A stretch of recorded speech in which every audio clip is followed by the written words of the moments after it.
we're going to preview the Canadian Grand Prix after, of course, this is the first race of Formula One since Miami, which was 3 years ago. Formula One is finally back, and we are all very, very, very excited. But before we talk about the Grand Prix, before we preview, before we give our predictions and our opinions, I would like to welcome my friend Muhammad, of course, who's always with me in F1 Podcast. Hi, Muhammad, how are you? Yeah, yeah, I'm enjoying as well, and I'm pretty sure you are doing it as well. Now, let's get started. Let's start the race for this weekend. Obviously, Miami was a compelling race of a weekend last time out. This time, we're going to Canada, another country from the continent of North America, but this time in Canada, in Montreal. And it's also a sprint weekend. It's the first time ever, I think, that there will be a sprint weekend in Montreal, which I don't think Montreal is the best place for F1 sprints, but let's see. It might work out. It might be able to turn out to be a spectacular of a weekend, and who knows. But you look at obviously the teams, the likes of Mercedes, the likes of McLaren, the likes of Ferrari, the likes of Red Bull. Mercedes, obviously, they've had a very strong start to the season. McLaren are starting to get stronger and stronger and stronger. Ferrari, a little bit up and down. And Red Bull, I think there could be more to come from them. But at the same time, they've had a very, very poor start to the season. So, Mohammed, tell me about the expectations and what do you think would who has the best chance, and obviously because let's not forget Mercedes and McLaren bringing upgrades this weekend. Who do you think has the best chances of winning the race and so on?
Mhm. Yeah, I'm with you as well. I think this fight, this track's characteristics, it suits perfectly, in my opinion, to Mercedes and McLaren characteristics. And let's not forget, Mercedes were last season they were far away from McLaren.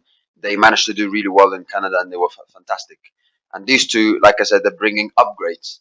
And I think because Charles Leclerc usually struggles in Canada, I think this is a track that Ferrari I think they will struggle.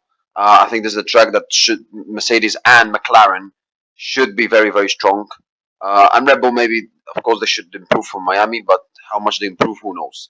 However, even though we say McLaren and Mercedes should be strong this weekend, that could change a little bit because on Sunday there could be some rain. Who knows? As obviously Canada sometimes there could be rain sometimes, and obviously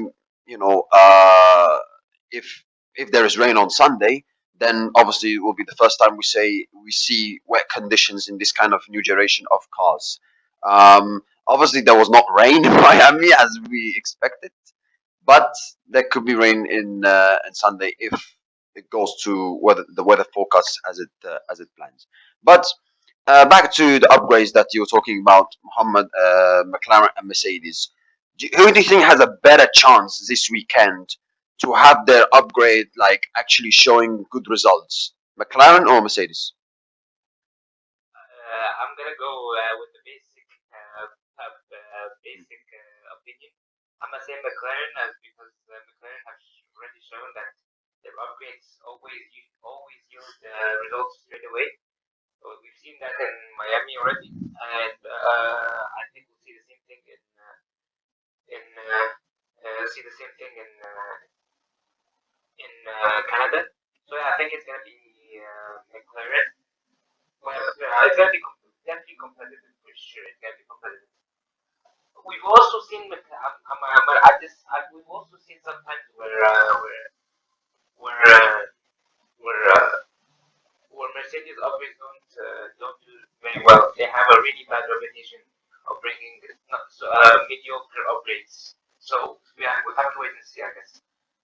Yeah, and I agree. I mean, I remember after they won in Canada last year, I think they brought upgrades for Austria or one of the tracks, and it clearly didn't work at all. So even Mercedes should be strong. Even Mercedes, they look so far they've looked the best team this season so far.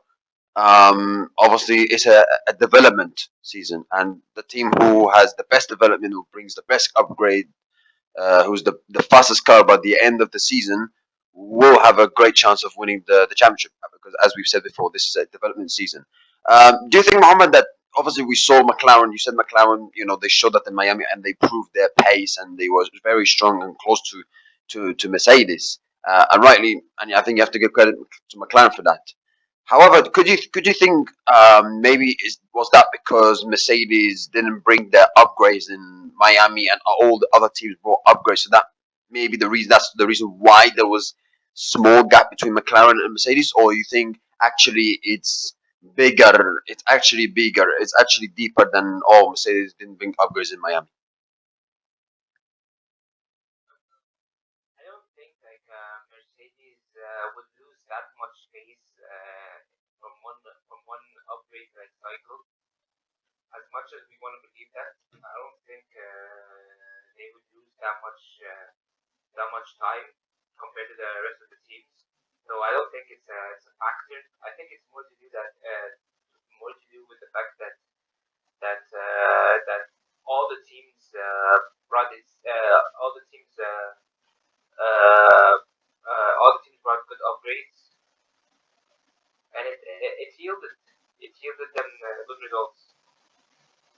Mhm.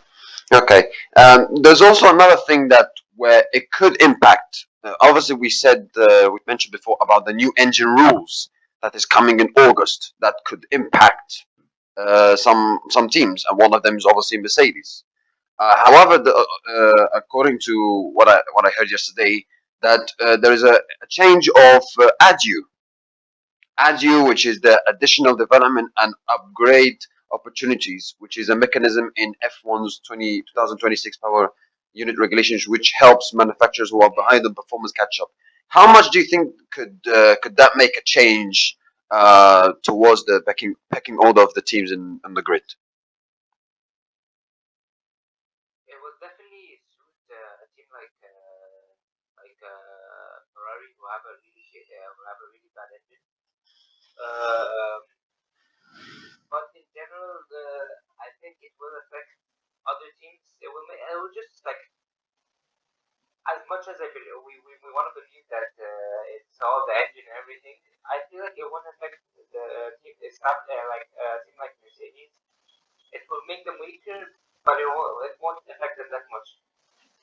Mhm.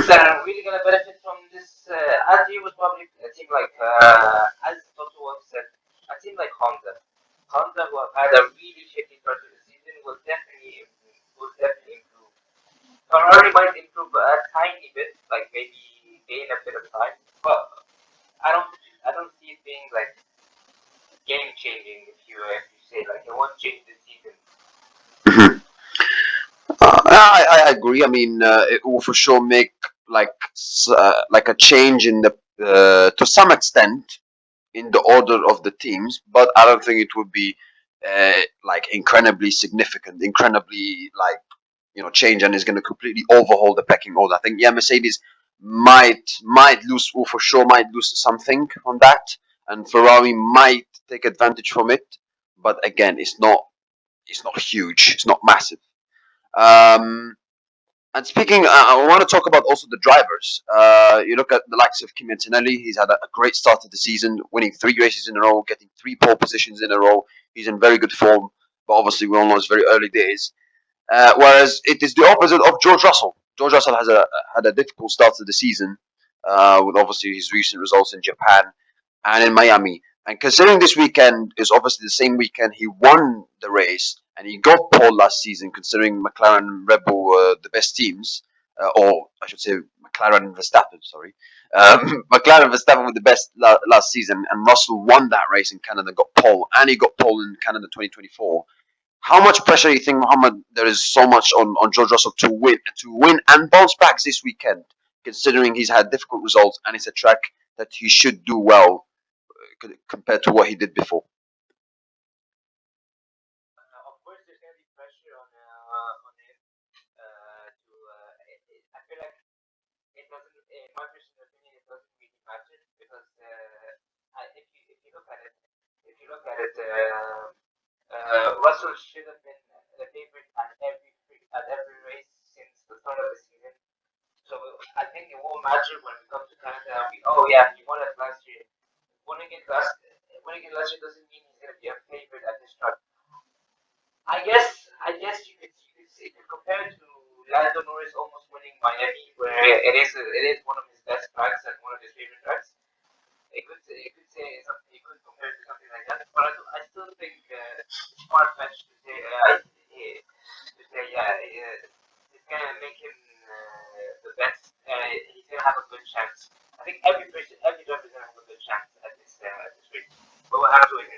Mhm.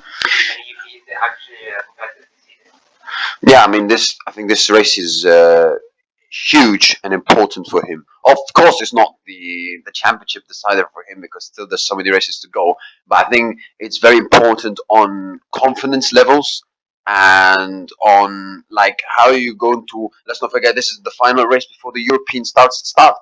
The European season starts, and obviously George and Kimi didn't have great European races last season, particularly Kimi. So this is a very important race for George to bounce back and not only win, also to finish above Kimi. To say to himself, yeah, even though Kimi is really good, but he's still young. I can beat him. I can do this. A bit like Lando, where Lando struggled, didn't have the best start of last season, but when there was a couple of races, he beat Oscar and he won races. I was like, okay, I can do this. I beat him a couple of times. I can do it more and more and more to beat him in the championship. And this is what George he has to. If he wants to have that mentality, he needs to start beating a couple of races against Kimi because the last time George beat Kimi was China Sprint. I'm not including Miami Sprint because Kimi finished above George, but Kimi had a penalty.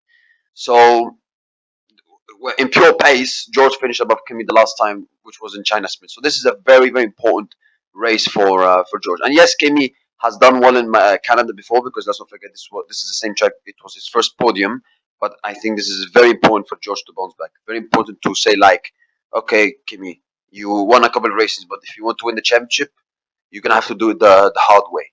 So yeah, now, moving on to McLaren drivers. Obviously, Lando had a very, very good weekend in Miami last time out, winning the sprint, and arguably should have won the race.